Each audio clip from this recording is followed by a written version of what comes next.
Welcome to Virtually Unbreakable Podcast, where we inspire you to live happier and more fulfilling lives. My name is Ella, and I'm your host. Today, my guest is Robbie Steinhouse.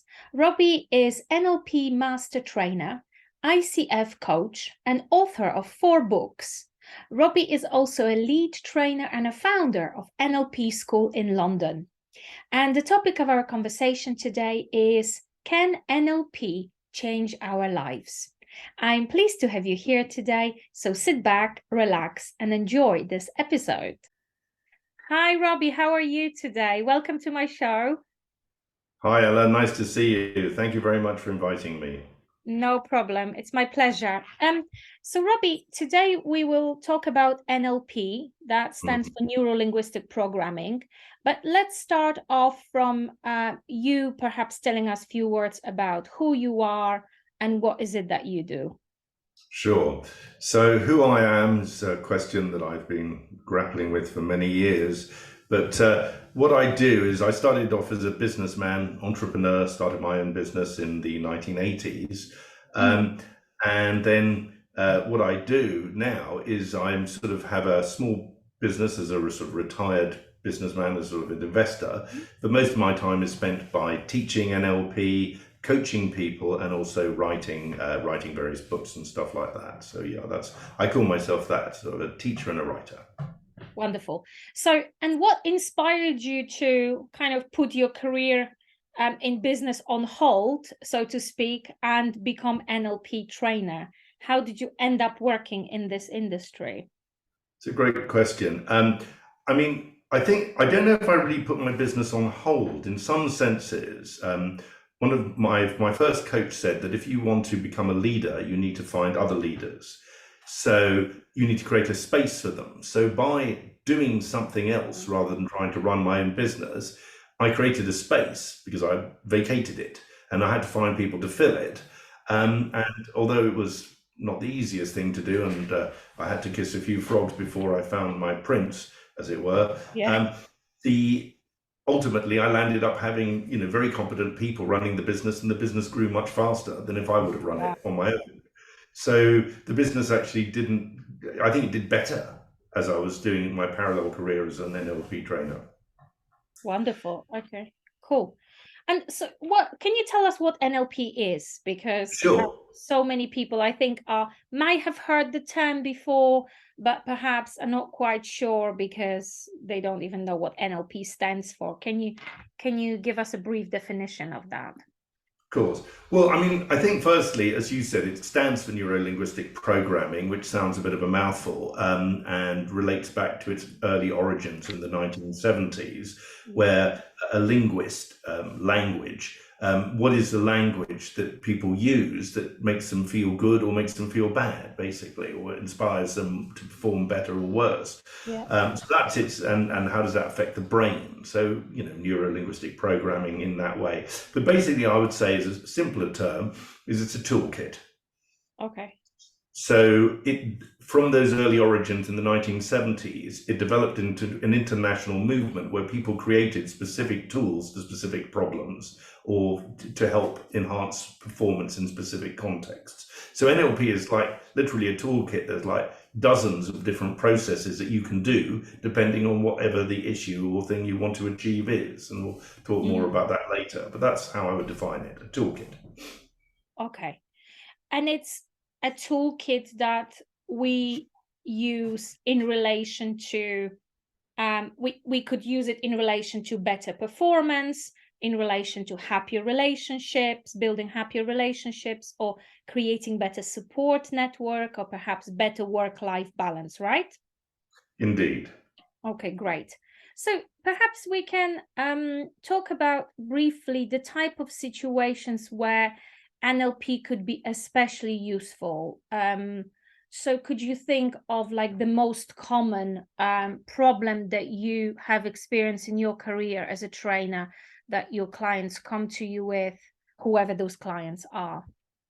Sure. Well, I mean, the one I find particularly useful, there is to try and put it in a certain frame for you, Ella, that because I teach NLP at all sorts of different levels, is it depends where somebody is in terms of their own what they do and how much personal development they've done. So if somebody has done very little personal development, NLP is a great way into it in terms of being able to become aware of other people and more aware of yourself and being better at communication and being able to be more effective in the way you express yourself. But then it sort of starts moving up into more complex things around sort of beliefs and therapy, and then into methodologies of delivering training and more complex ways of doing it. So there's a whole sort of raft of it.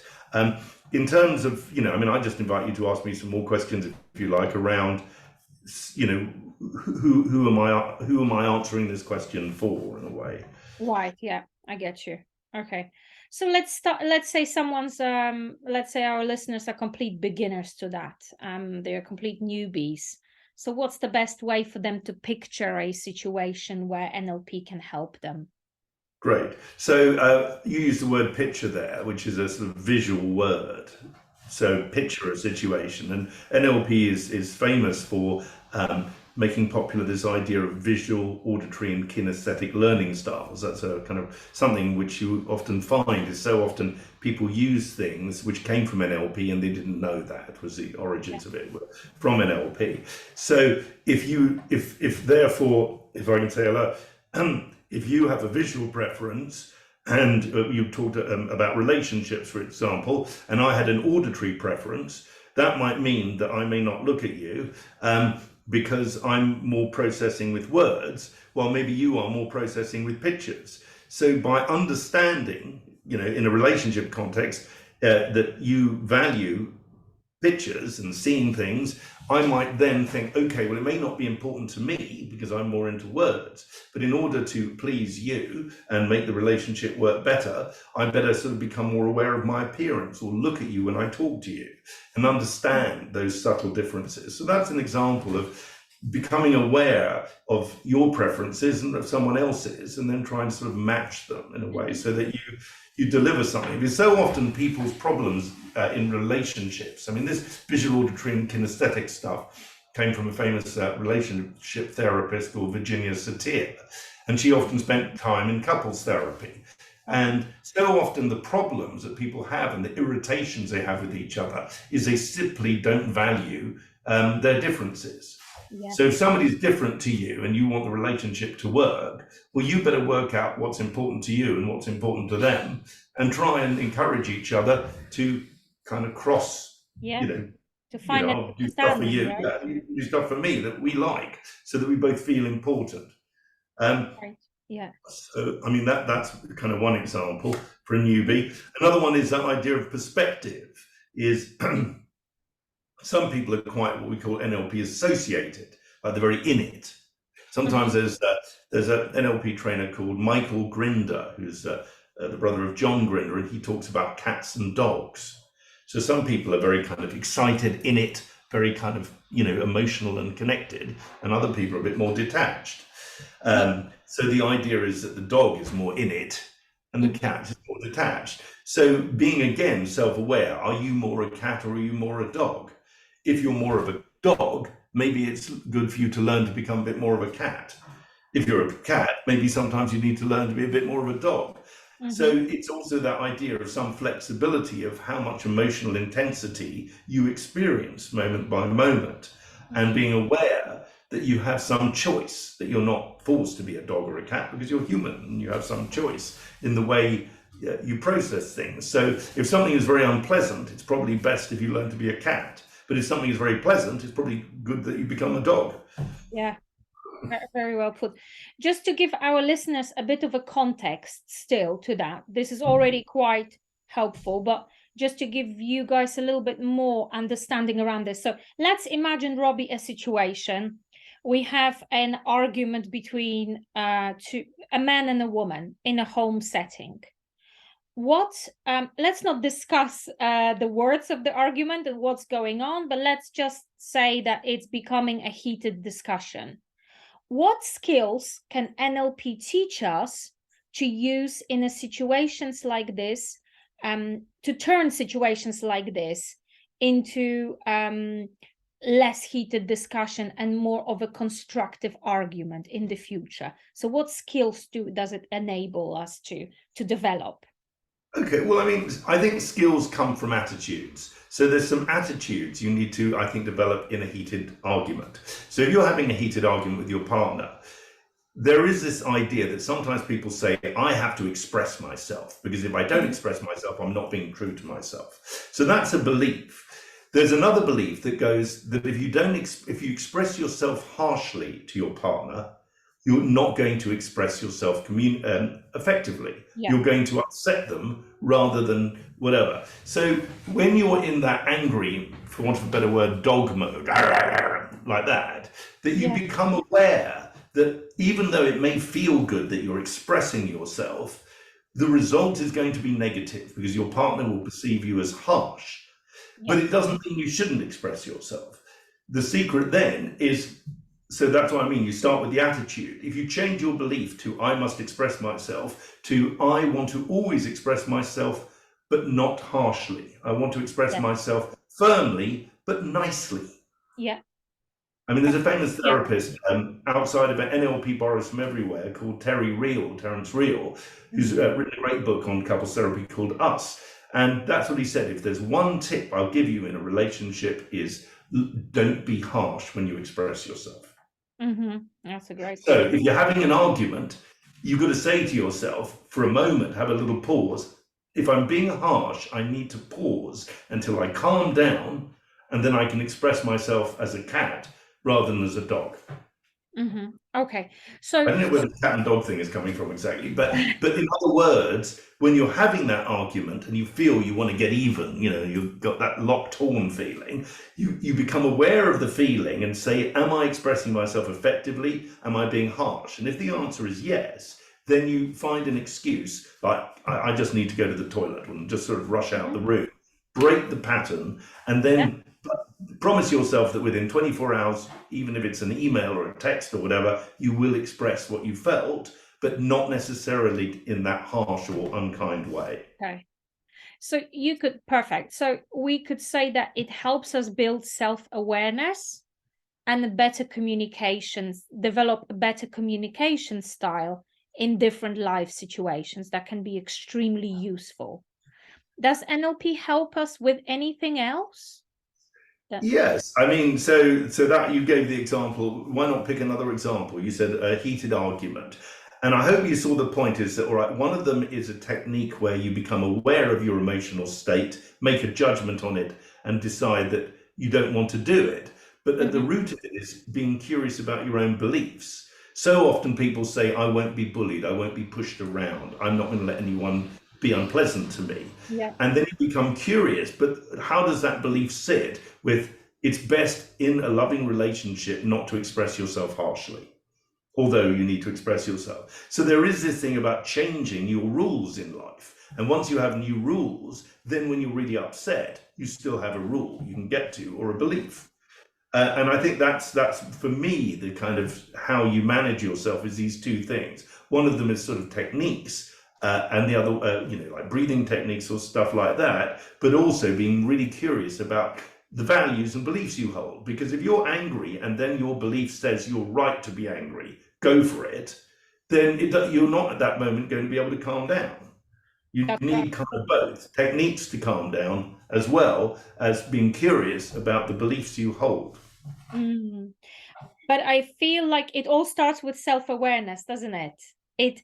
It starts from having an open mind to explore because so many of us are unhappy, are feeling unfulfilled, are feeling exhausted, whatever, you name it.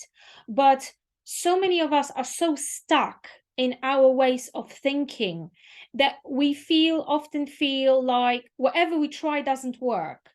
But I think it's fair to say that more often than not, people don't realize that they need to start with changing themselves and being curious about what do they believe in? Why do they do what they do? Why do they react in the way they react? So I just think it's for you and me, it might be a very self-explanatory thing to say, but I think for many people, it might not be that obvious that we always start with changing ourselves if we want to change any aspect of our lives. And the way we will be able to do that is if we develop this curiosity and open mind and self-awareness to explore what you just discussed, like beliefs and so on. Well, I mean, right. The first step in this process is to say you have two choices. You can either blame someone else and feel bad, or the second choice is you can still blame someone else, but you say, what choice do I have? And the choice you have is you can change your behavior. And there is a saying in NLP is it's easier to change yourself than change someone else. Yeah. So when you change your behavior, it tends to have an influence on someone else's behavior. If you tell somebody else to change their behavior, it rarely works, even though it's very tempting to do. But I mean, in all that, Ella, you kind of made this overall point is when I feel upset, I do feel like a victim. I feel it's unfair and, all that. But I also am aware that that's not all of me. There's like an upset, almost younger part of me, which kind of springs up and sort of almost wants to take control of my thinking, take control of myself. But I think there's also I was saying about the cat and dog, or that different perspectives, is I'm also aware that there's a part of me that isn't that. There's a part of me that has more choice and doesn't feel like a victim. And it's when that part becomes very, very triggered or dominant, how do I manage that? And rather than go into a negative self-talk that I'm no good and I can't do it and I'm a victim, is to say that's how I feel right now. But I also know that I'm not going to feel like that forever. I'll probably feel better in an hour. So what do I need to do over the next hour to manage that? And often it's to distract yourself or try and do something different. So NLP is often about this idea of becoming aware of your emotional state, but also understanding that emotional states change. Like a dog will bark, but it's not barking all the time. A dog also will be happy. And our emotions, fluctuate. And when we decide that we are at our lowest emotional state, once we identify it, saying I'm a sad person or a depressed person or a victim type person, then that's kind of, in a sense, is not allowing yourself to say, I am a whole range of different feelings, but right now I might not feel so good. I feel 100% agree with you, could not agree more.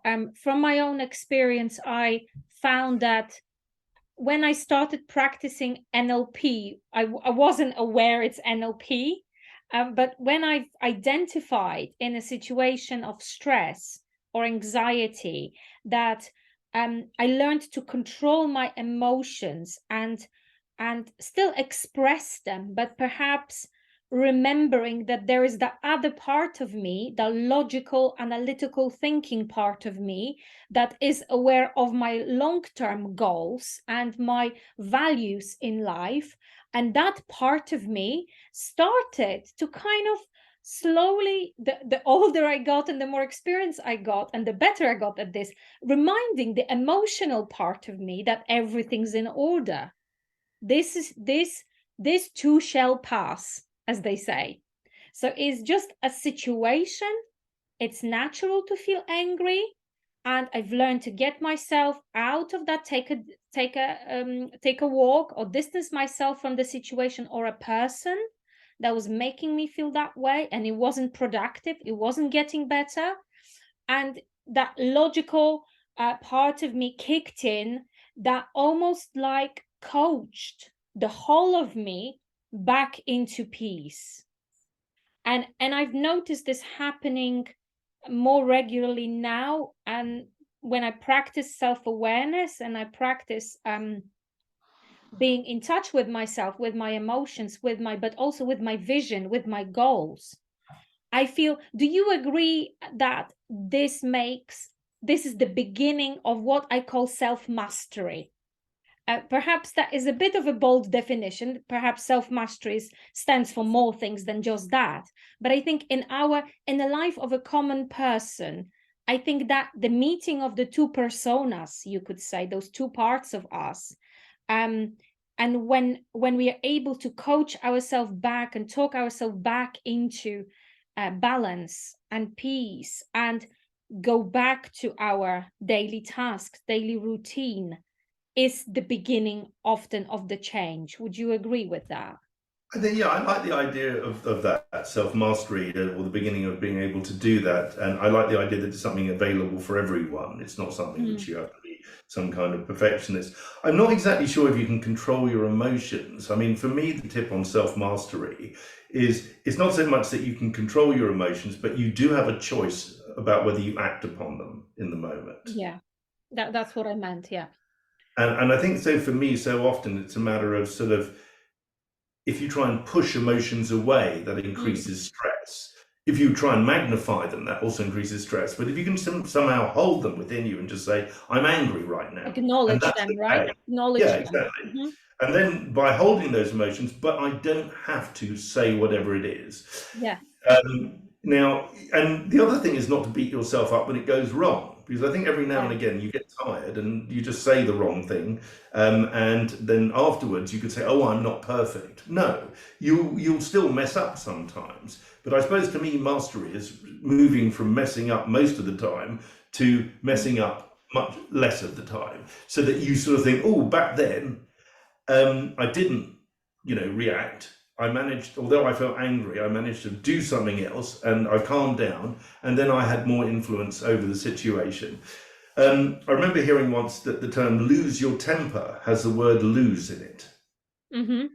And I kind of quite like that. It's reminding yourself that actually when you lose it, there is a sense of that that you've lost something, and perhaps somebody else has won something. Not that you're particularly wanting to compete, but it's a useful thing is just to get that frame of reference that expressing yourself in anger, I mean, apart from in a dangerous situation, is generally unhelpful, but it's also quite normal. Most people wait until they're angry to express themselves. The discipline is to be able to wait until you calm down, but then also a great quote for you: character is the ability to carry out a worthy decision after the emotion of making that decision has passed. Love it. That's from Hiram Smith.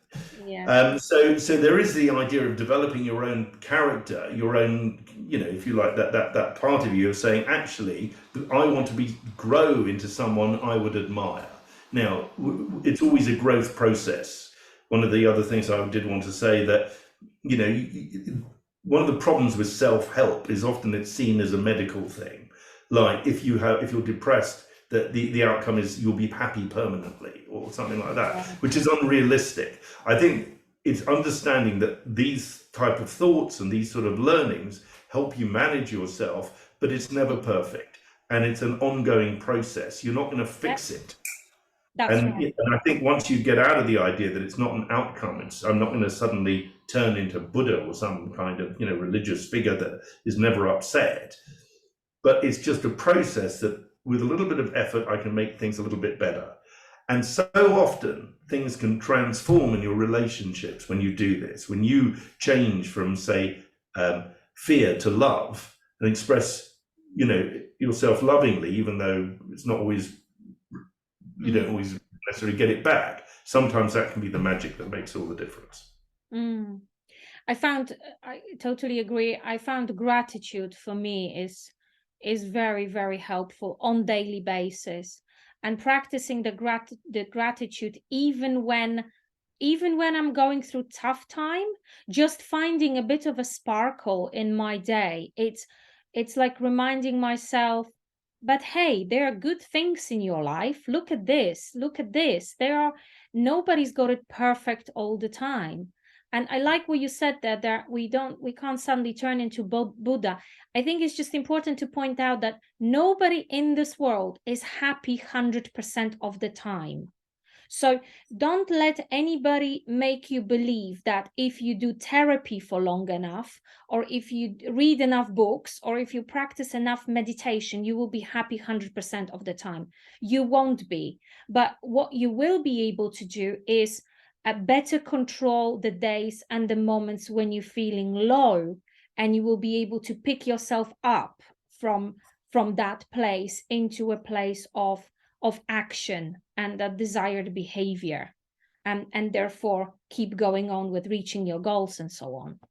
I love this conversation. It's so cool. Last question for you, Robbie. So like we said at the beginning, anybody can practice NLP and in different life situations. Can you talk us through perhaps the first 3 steps of how anybody can practice NLP to make use of it and get those benefits in our lives? Sure. Well, I mean, I suppose there's sort of 2 situations, one when you're under stress and one when you're not. And I think we've mainly talked in this podcast about when you're under stress, what strategies can you do, when you're kind of in a kind of difficult state. So it might be good to sort of switch into what happens where you want to actually prepare yourself. So one of the techniques from NLP is something called anchoring, which is very popular.